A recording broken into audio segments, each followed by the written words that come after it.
Sobatku, pada hari ini saya mau buatkan tutorial 11 cara atau 11 dasar Excel untuk admin kantor. Jadi, rumus-rumus ini biasanya digunakan oleh admin kantor.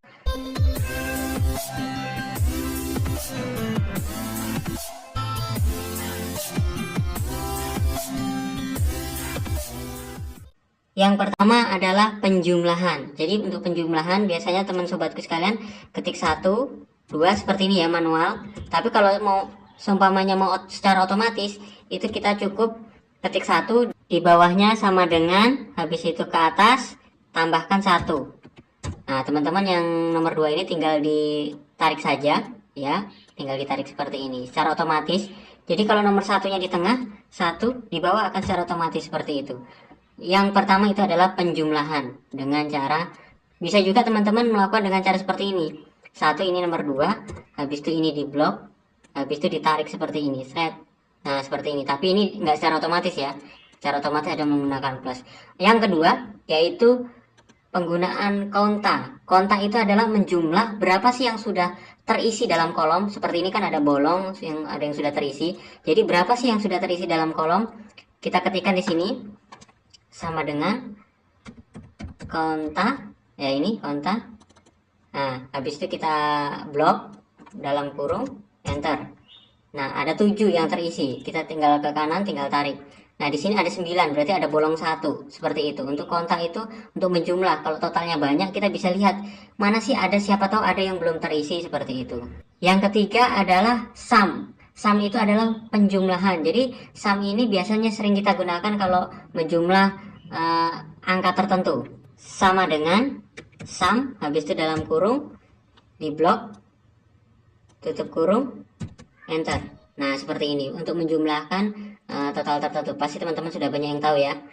Untuk berikutnya yang keempat adalah average. Average ini adalah untuk rata-rata. Jadi nilai rata-rata sebuah nilai. Jadi kalau semuanya matematika bahasa Indonesia ini rata-ratanya berapa? Kita tinggal ketik sama dengan Nah, ini udah ada average, tinggal diklik, habis itu kita blok selnya, habis itu ditutup kurung, enter. Habis itu, nah ini kan 3-nya terlalu banyak nih, kita kurangin. Ini ya, 3-nya 2 poin saja. Habis itu kita tinggal tarik saja ke bawah, seret. Nah, ini untuk nilai rata-ratanya, sudah terlihat ya nilai rata-ratanya. Untuk yang kelima adalah penggunaan kontif. Kontif di sini kita menjumlah huruf tertentu. Jadi di sini kan ada jenis kelamin laki-laki, perempuan, laki-laki dan wanita. Kita mau menotal nih laki-lakinya berapa, wanitanya berapa, nggak mungkin dong dihitung satu persatu. Jadi untuk laki-lakinya kita tinggal sama dengan kontif. Ya, ini kontif.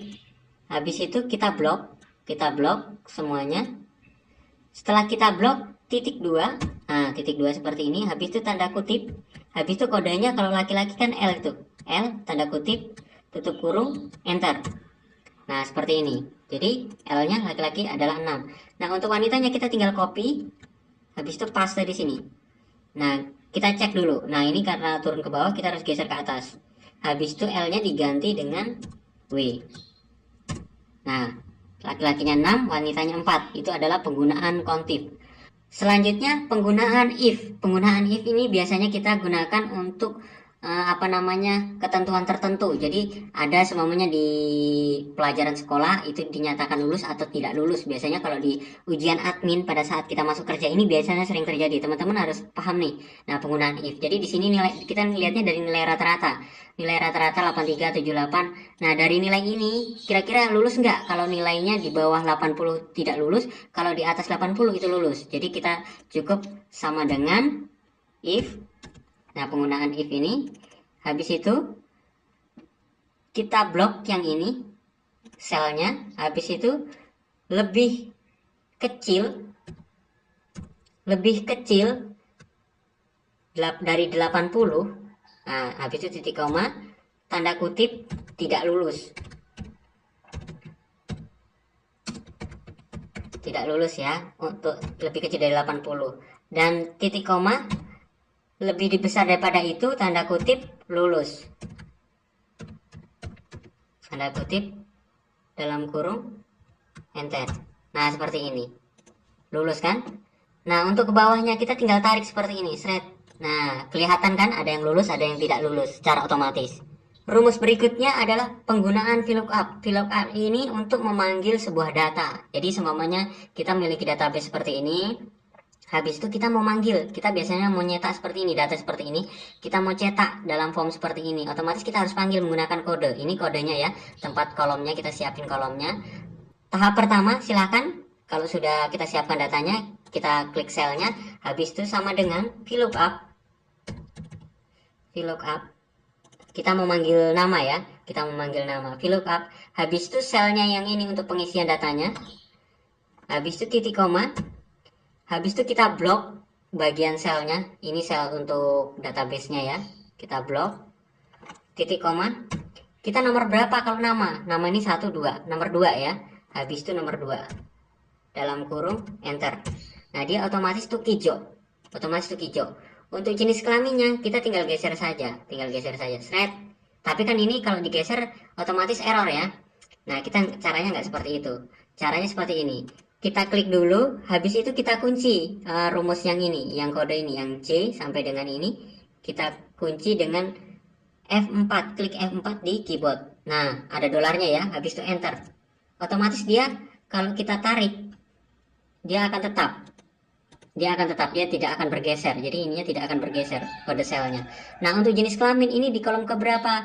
Di kolom ketiga. Kita tinggal ketiga. Matematika di kolom keberapa? Kolom keempat. Enter. Nah, ini selanjutnya di kolom kelima. Enter.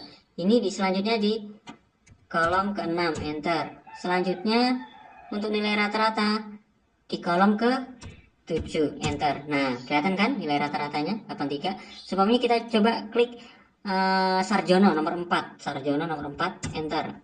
Nah, Sarjono nomor 4. Nah, nilainya 78, 78 kan. Terakhir semuanya Bejo Ireng nomor 10. Kita klik nomor 10. Nah, Bejo Ireng L laki-laki 70, 75, 90, 78,3. Sesuai ya. Jadi untuk penggunaan VLOOKUP seperti itu. Selanjutnya penggunaan HLOOKUP. Nah, VLOOKUP dengan HLOOKUP ini sangat beda ya. HLOOKUP di sini untuk kita menghitung pajak dan persentase. Jadi kita ada data lain. Data lain itu di sini seperti kode ini untuk potongan pajaknya sekian. Biasanya untuk perhitungan pajak ya. Nah, cara menggunakannya seperti apa? Kita langsung saja, di sini ada data, ada golongan, ada nama, jenis kelamin, gaji pokok, tunjangan, dan transportasi. Tahap pertama yaitu kita klik selnya, habis itu sama dengan HLOOKUP. Nah, ini sudah ada HLOOKUP. Habis itu kita klik kode golongannya, yang ini ya. Kita klik kode golongannya, habis itu titik koma. Setelah titik koma, habis itu kita klik pada kolom sel untuk perhitungan pajaknya, seperti ini. Semuanya yang ini ya, perhitungan pajaknya seperti ini. Setelah itu titik koma, seperti ini. Nah, untuk selanjutnya, untuk sel yang kedua, selanjutnya sel yang kedua yang ini ya, sel yang kedua untuk persentase potongan pajaknya, kita klik 2, dalam kurung. Habis itu dikali gaji pokok. Gaji pokoknya ini ya, klik gaji pokoknya. Habis enter. Nah, 30.000 dari 2%. Ah, 2 ini kan 2%. Kita tinggal tarik, kalau untuk selanjutnya kita tinggal tarik seperti ini. Set. Tapi kalau tinggal tarik seperti ini otomatis error ya. Kita harus kunci dulu seperti yang saya lakukan tadi. Kita kunci yang kode ini, yang kode yang warna hijau ini, yang khusus warna hijau ya. Habis itu di counter F4. Nah, dolar, enter. Yang ini supaya nggak bergeser. Kita tinggal tarik. Set. Nah, kelihatan kan pajaknya VLOOKUP. Jadi kita menghitung pajak itu hanya cukup satu kali tarik, semuanya sudah terlihat. Selanjutnya adalah penggunaan lower. Lower di sini adalah untuk merubah huruf besar menjadi huruf kecil semua. Jadi, teman-teman kalau di sini huruf besar menjadi mau dijadikan huruf kecil semua ya, tinggal sama dengan lower. Habis itu klik selnya, dalam kurung enter. Nah, dia menjadi huruf kecil semua. Berikutnya cara ke-10. Cara ke-10 yaitu merubah huruf kecil menjadi huruf besar semua. Jadi di sini saya mau rubah menjadi huruf besar semua ya, tinggal sama dengan upper ini, dalam kurung ini, tutup kurung, enter. Nah, menjadi huruf besar semua ya. Yang terakhir adalah merubah awalan kata itu menjadi huruf besar dan sisanya menjadi huruf kecil semua. Ini kan ada huruf besar semua, habis itu ada huruf kecil semua. Kita mau awalannya menjadi huruf besar semua, sisanya huruf kecil, sama dengan proper Ini, klik selnya, dalam kurung, tutup. Nah, sudah jadi ya, sesuai dengan perintah. Oke sobatku, itu saja 11 dasar Excel untuk admin kantor untuk memperlancar pekerjaan. Semoga bermanfaat. Jangan lupa like, komen, dan subscribe. Dan sampai jumpa di video-video saya selanjutnya. Sekian dan terima kasih.